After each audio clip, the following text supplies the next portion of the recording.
Happy Easter, everyone. Today's Easter Monday.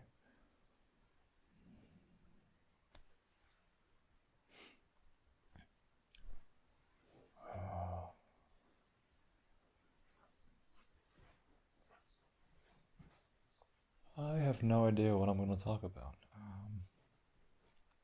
Spent some time writing notes and having a lot of ideas, and then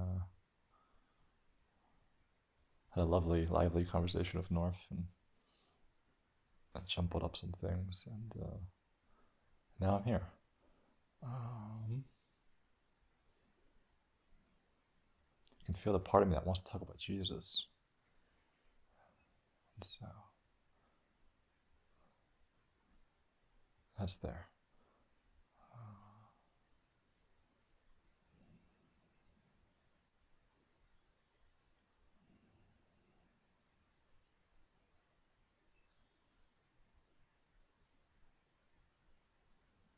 Doing the practice meetings today with some of you, and I was reflecting on this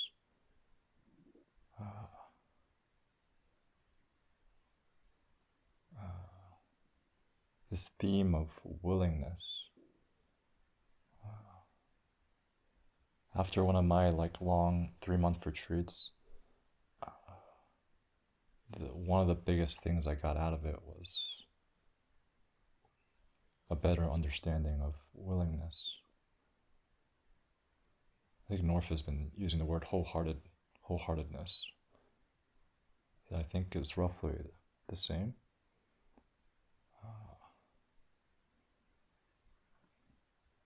Well, the willingness might be more of the initial action before the wholeheartedness happens. A lot of times in practice in life, there's this question of, feels like life is wanting me to say something or do something, and I can feel the energy, and there's also this resistance, this fear or doubt or skepticism or danger. And this question of, am I willing to do what life is asking me to do? Is it correct? Is it healthy? Is it safe? Is it right?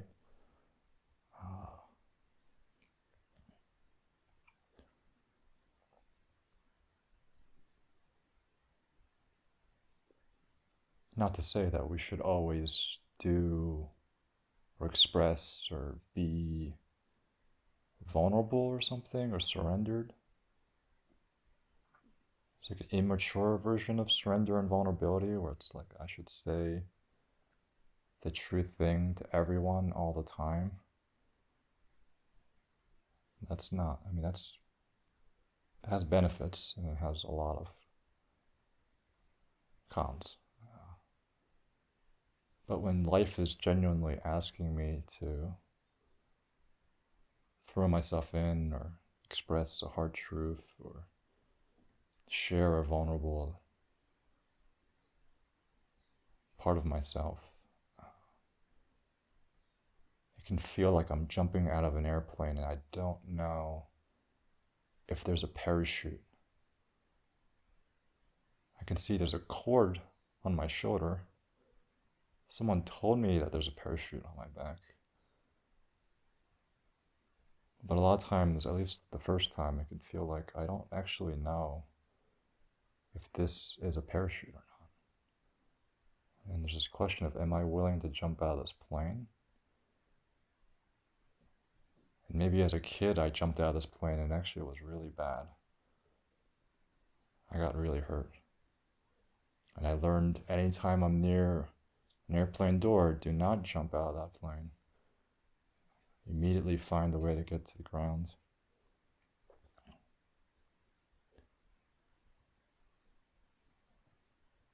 It is actually one of the things I really love about the story of Jesus. As I'm sure most of you know, the story is roughly, he comes back to the city and his followers are hailing him as, the Messiah, the Savior. A lot of fanfare and celebration. And he knows he's going to get betrayed and die. He already knows somehow that this is going to happen. And I really love, there's this story where he basically has a party with his followers. And they break bread and drink wine. And he gives great teachings, I'm sure, and that's great. But I love that he takes a few of his friends with him and he goes to a nearby mountaintop to pray. And he just brings, I imagine, the people he trusts the most and feels the most safe with. He says, hey, I need you three to come with me, and will you please pray for me? I'm going to go over there to that tree and pray to God. Could you keep watch? I know we just ate a lot of food and drank, and it's late at night, but I could really use the support. And he goes to pray, and he's in dialogue with God of why? I would prefer this not happen. If it's up to me, I would rather not face tomorrow. Can you please make something else happen? And then he goes back to his friends, and they're all asleep. And he's like, guys, what are you doing? I really need help. I'm gonna die tomorrow, could you please pray and meditate or whatever and do metta for me or something? I need some help. And he goes back to I like to think they don't say this. I like to think he's sitting under a tree. And so he goes to a tree and sits and he's praying to God again. And he finds the willingness. On the third or second time, he finds the willingness to be just so you know, if it's up to me, I'd rather this not happen. But if this is your will, if this is what I'm meant to do, if this is my life's purpose, then I am willing to do it. And I love that each time he comes back, his disciples are sleeping. He just really humanizes. These aren't special superheroes or something. They're just us. One time I drove all the way to there's a Temple Forest Monastery in New Hampshire. It's Thai Forest Monastery. I think Ajahn Sumedho was there for residency for a month or something. Ajahn Sumedho is the foremost Western Thai forest monk under Ajahn Chah. He's retired now. He's probably gonna die soon. And so I was like, great, I'm gonna go there and receive his teachings, get to hear Dharma talk from him. I drove 3 hours or something, and I got there. He's giving a talk. This is great. This is all the Western Ajahns you hear about all stem from this guy, more or less, sort of, most of them. And I promptly fell asleep for the whole Dharma talk. I would wake up and I'd be like, what are you doing? I drove 3 hours. This is Ajahn Sumedho. He's gonna die soon. What are you doing? I just kept falling asleep. I don't know what benefit I got, but I hope I got something. And so it's so human, just that happens. You fall asleep. In the Buddhist Sutra, there's a story of one of the bhikkhus who's already a stream enterer, has achieved first path. Asked the Buddha, I keep getting sleepy and falling asleep. What should I do? And the Buddha gives him a list of 20 things of try this, and then try this, and then try this, and try this. And it's just so human. Oh, this guy's a stream enterer, and he's still struggling with sleepiness. They're not superheroes. They're just people that are dedicated and try and practice. And I like to think Jesus was too. He also had extreme doubt and worry and fear and faith and dedication and a deep connection. He was the Son of God, so deep connection to God. And he's praying to him. And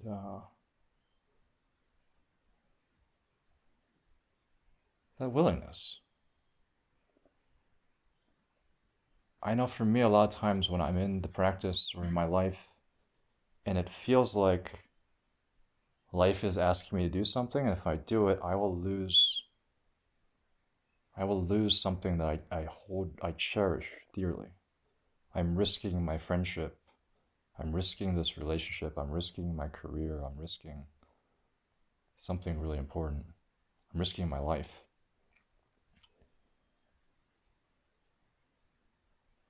And yet, truth or goodness or beauty is compelling me. God is compelling me in that direction. And it's really hard because you really need discernment and trust and wisdom to be able to discern, is that actually God? Is that actually truth? Or is that Mara or some delusion? That's hard. And I know a lot of people have done this in very immature ways. Try and take shortcuts and thinking if I give myself prematurely and immaturely, I'll get enlightened or something.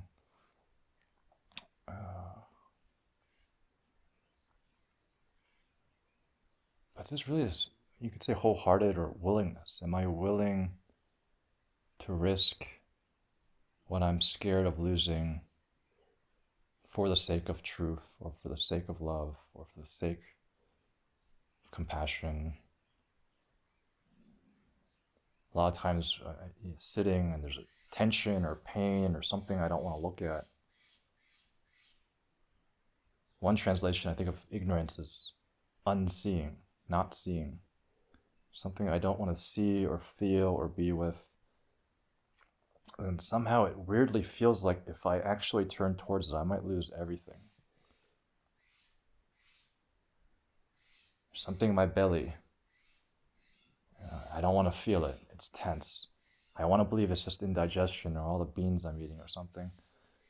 But when I really look at it, I ask, why is this tension here? It's like, oh, it's if I let go, I might do horrible things. There's a murderer inside of me that this tension is holding back. And I'm so scared if I'm willing to feel this, he might take control and destroy everyone and everything.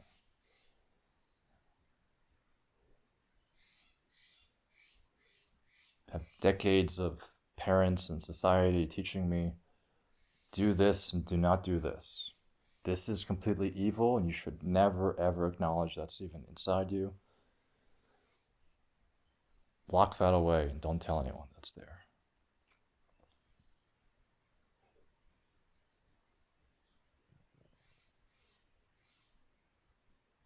And then again, this question of willingness. It's like I can spend days and hours and months and years trying to believe that's not there and find some way to make it not be there.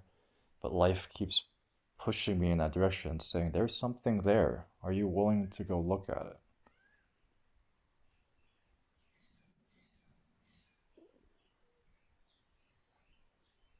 And distinguishing between the fact that I feel something, the fact that I think something, does not mean that is me, does not mean that I have to act on it.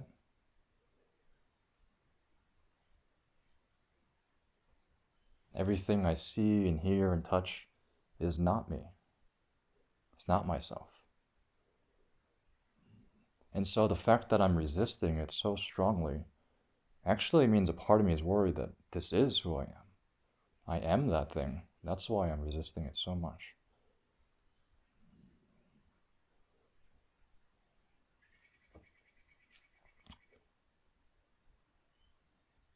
And not seeing so often the thing that we're resisting, often with good intentions, actually ends up creating the very problem we're worried about. I'm so scared of getting hurt in intimate relationships. And so I won't be vulnerable when the opportunity comes, prematurely killing the possibility for an intimate relationship.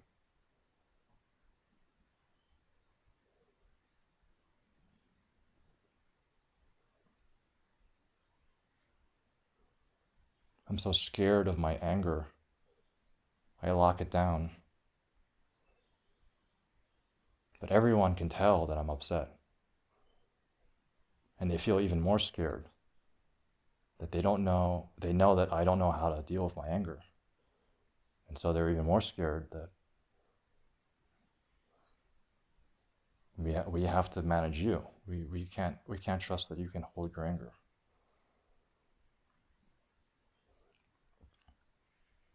Developmentally, there's like a time and place for using resistance and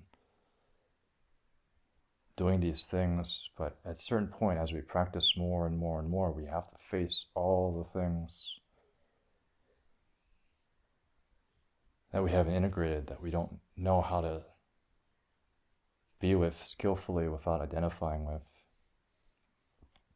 In our practice, am I willing to feel and experience everything that's coming up? What if this back pain or leg pain is just here forever? It's never going to go away. There's no technique that makes this go away.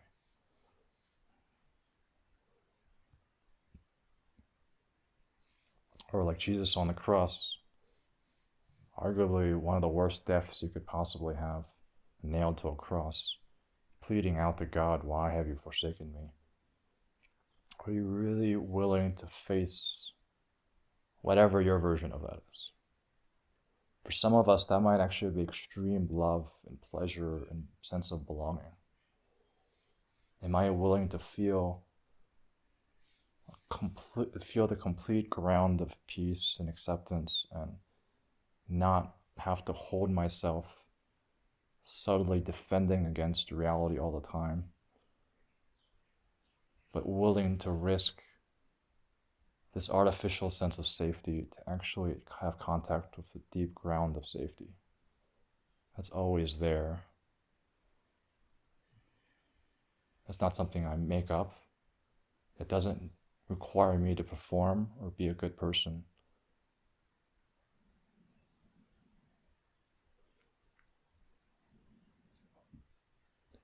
And so I get it. I've meditated a lot. Like, you meditate, you get into concentration, and then some hindrance comes up, or tension or pain comes up, and you're like, wow, it was going so well in the morning, and now I feel so confused and lost and painful. That's great. That's wonderful. That is the thing that I now have to learn. How can I be wholehearted with? Obviously, there are exceptions. There are always exceptions. So again, you have to use your wisdom, not do this immaturely or prematurely. Maybe I have a bacteria infection and I actually do need to go to the hospital or something. Like, definitely do that. But in these surroundings, in this context, assuming all of us are healthy, set up conditions as well as possible. So this constant question of how can I be willing to be with the things that I've not been able to be willing with before, that maybe weren't actually safe or good to feel before, is now my opportunity to do even 1% of dropping into this ground. I don't know what that is for you. Again, it might feel really bad and scary, or it might feel really good. Surprising how many of us actually resist feeling good more than feeling bad. That was definitely true for me. whatever your version of that is, whatever your body is and mind is, unwilling, and yet something in you keeps bringing you to that door.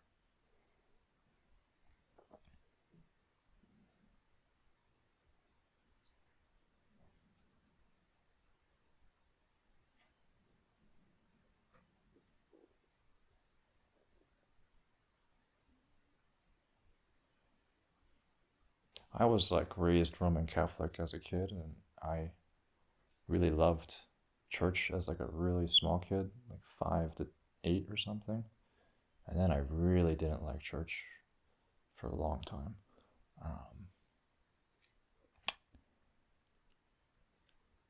And part of it was because I wanted a path or a practice that made sense to me.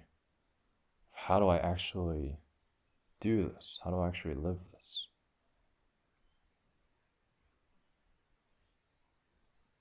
It's so nice that we have this container and this practice and teachings to actually practice it. How do I actually practice this?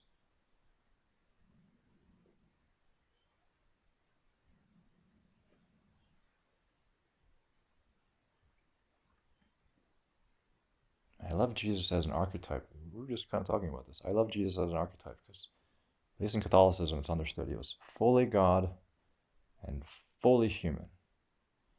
Paradoxically, seemingly contradictory.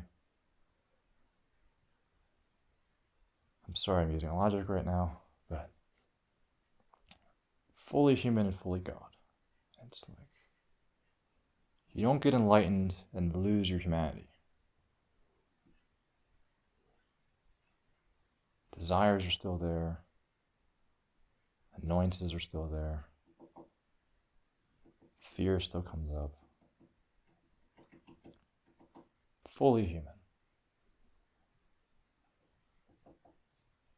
And also fully God. What does that mean?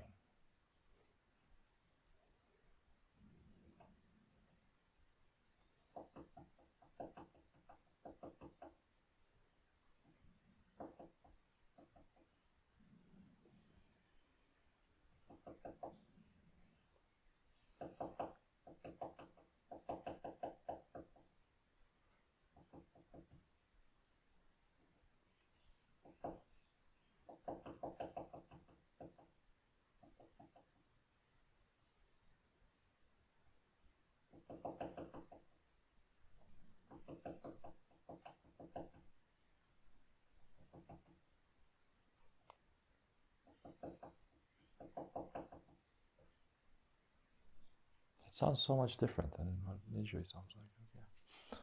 Okay.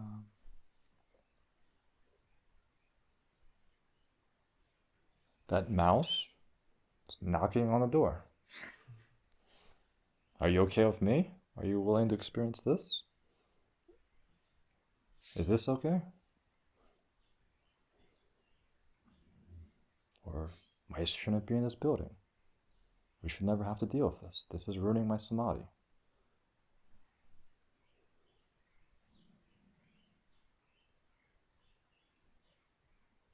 Unclear why my samadhi is more important than a mouse, but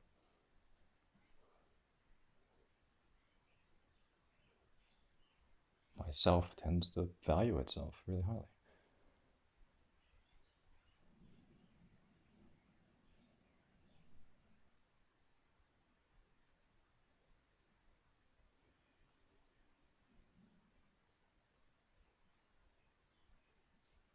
A teacher I trained with said that if you could have either histories or you could have myths and stories, no contest. You should definitely keep myths and stories and throw away histories.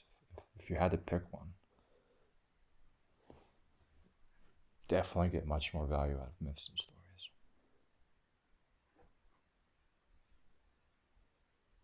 History is just a bunch of facts, selectively chosen. And there's no wisdom in history, except the one that you find, you make.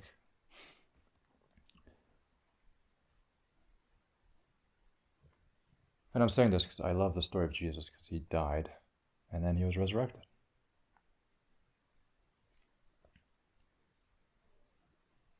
He gave the ultimate sacrifice one could make, giving up your life seemingly for unjust, cruel,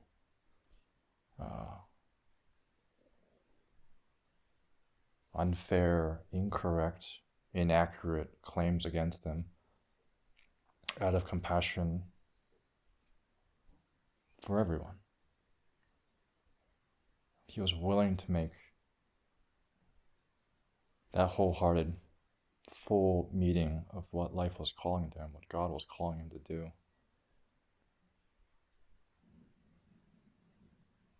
And it doesn't end in a tragedy. It doesn't end with then evil prevailed or something. It ends with he came back, and you cannot destroy truth and love and goodness. As much as the human world tries to convince us that you need to follow our edicts and our rules, and do not follow goodness, do not follow truth, do not follow God.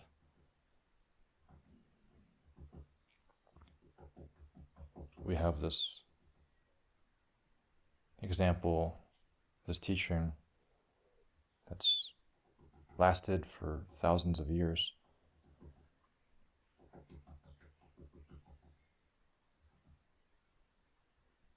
And so it's been really nice for me to kind of return to Christianity, Catholicism, and see the beauty and the value and the goodness, because I was able to do so much Buddhist practice, and Taoist practice, and all the other practices.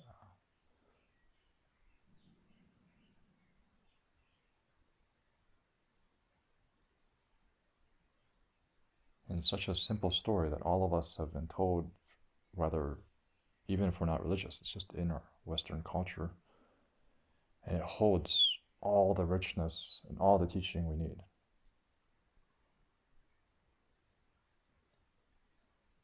That when I follow the sacred, I will feel fear and doubt and confusion. I will be challenged. My friends and family may not always agree with me. Some of them might betray me.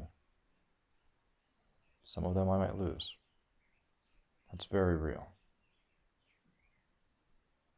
I'm sure many of you have experienced this, right?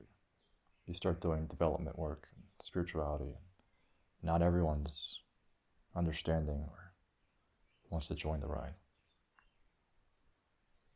Am I willing to follow what's calling me over the fear of losing my relationships?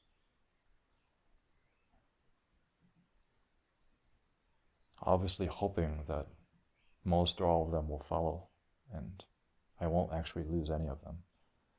But in that moment of decision, we really don't know. Jumping out of that airplane, I really don't know if this parachute is here. I really don't know if anyone's on the ground. And this question of, am I willing to see? 9 times out of 10, actually, we don't actually lose anything. The only thing we lost was the clinging of what I thought was me. I thought I was this relationship. I thought I was this job. I thought I was this type of person that doesn't experience these types of thoughts or feelings. And so I was unwilling to see.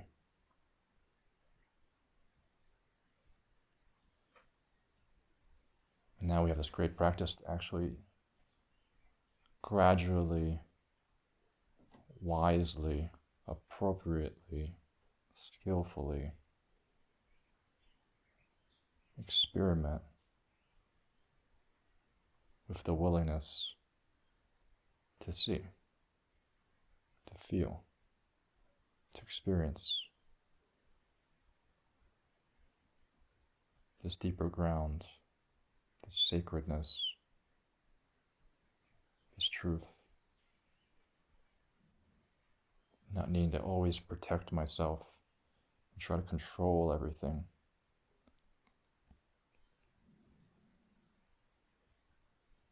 Not doing it because someone told me to do it. Not doing it because I think if I do it, then I'll gain some special experience. But in fact, life is asking me always to meet it, to be with what's true, to be with what's good.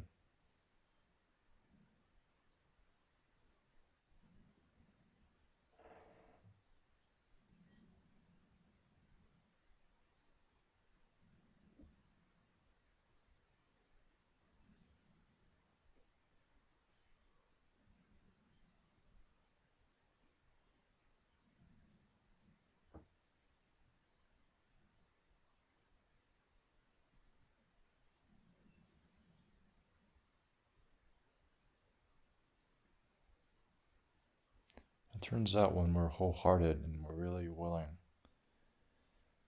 to throw ourselves in, it feels great. And it also feels terrible. It feels really good. Wow, I am on the team life. I'm on team God. That is great. I am flowing with life. I don't need to know everything. I don't need to plan everything. I don't need to control everything.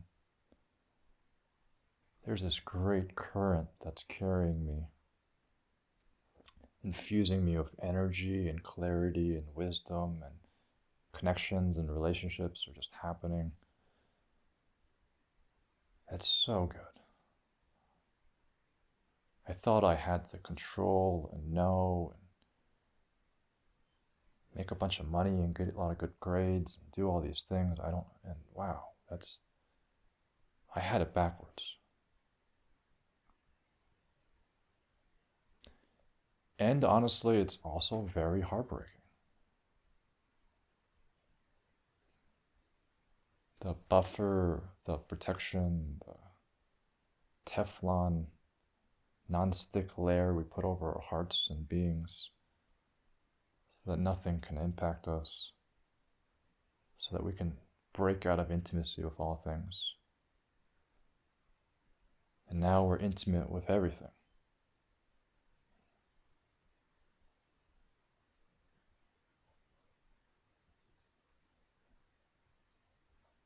But at least we're alive. Doing this work doesn't guarantee you're going to feel good, positive things all the time. But you will be alive. You will have the full humanity and the full God, you could say.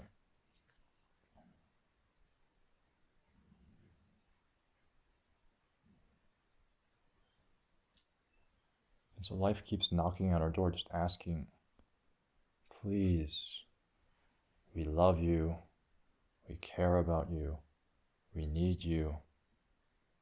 Are you willing to open up to life a little bit more? No more than you can. No more than you want to.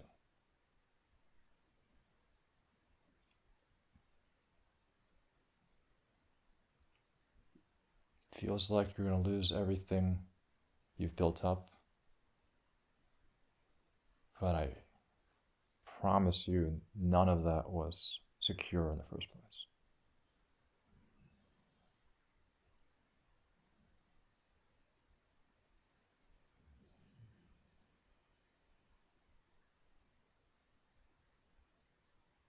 Again, nothing special.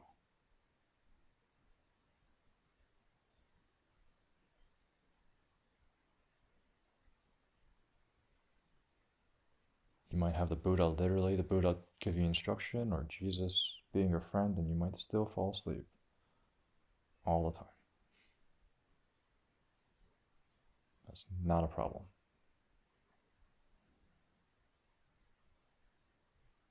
Not about being special.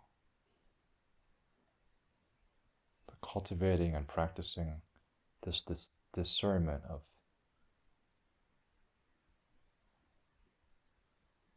is it okay to surrender? Is this a place that I'm willing to let go?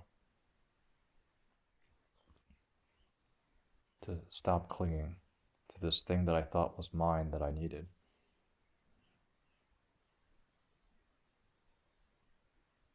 And then get the fruit of, wow, this is so much better. This is so much better. It's so much better. It's so much better. Oh my God, so much better. Just carrying around these weights on my back all this time, thinking I needed these to survive. And now I've gotten to the place where I can let some of them down, and it's so much better.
I hope this talk is helpful, and again, not rushing, not forcing anything. It's just, it was really beneficial for me the day I finally saw this practice as a question of willingness. I didn't have to go give away all my money and shave all my head and do all these accoutrements of relinquishment, but actually moment to moment to moment, am I willing to dive deeper into the truth? That's the relinquishment, that's the non-clinging. It was so helpful for me to see and to realize it doesn't mean I have to lose anything.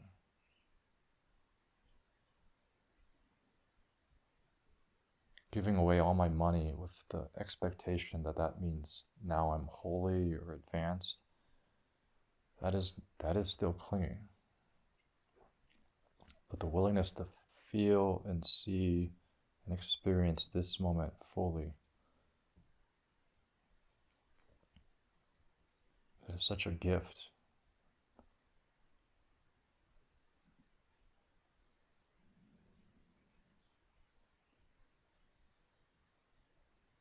It's a question of attitude and relationship. It's not a question of what you wear or how you look or any of that. It's just a question of relationship. Am I willing to be with what's true? To see what is here?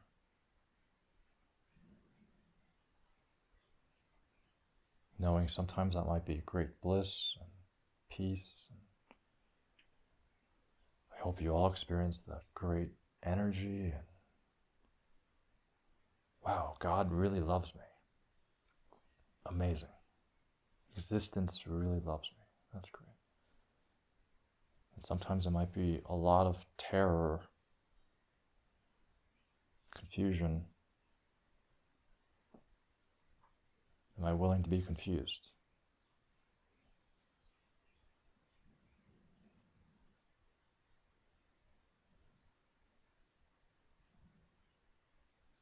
How to do this skillfully, appropriately, wisely, that's also a challenge.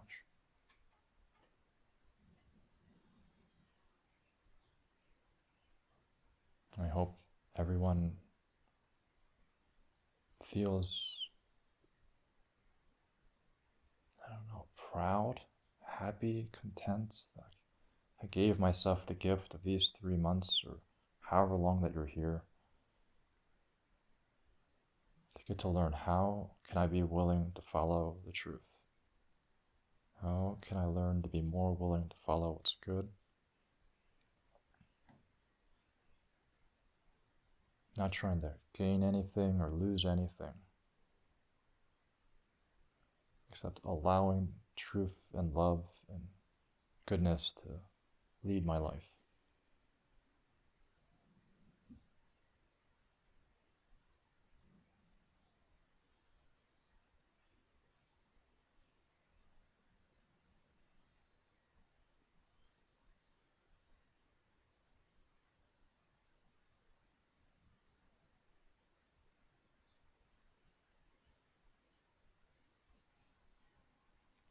Knowing that this life cares about all living beings, and the more we're able to hear its call and see its footprints, the more we can actually be of service to all living beings.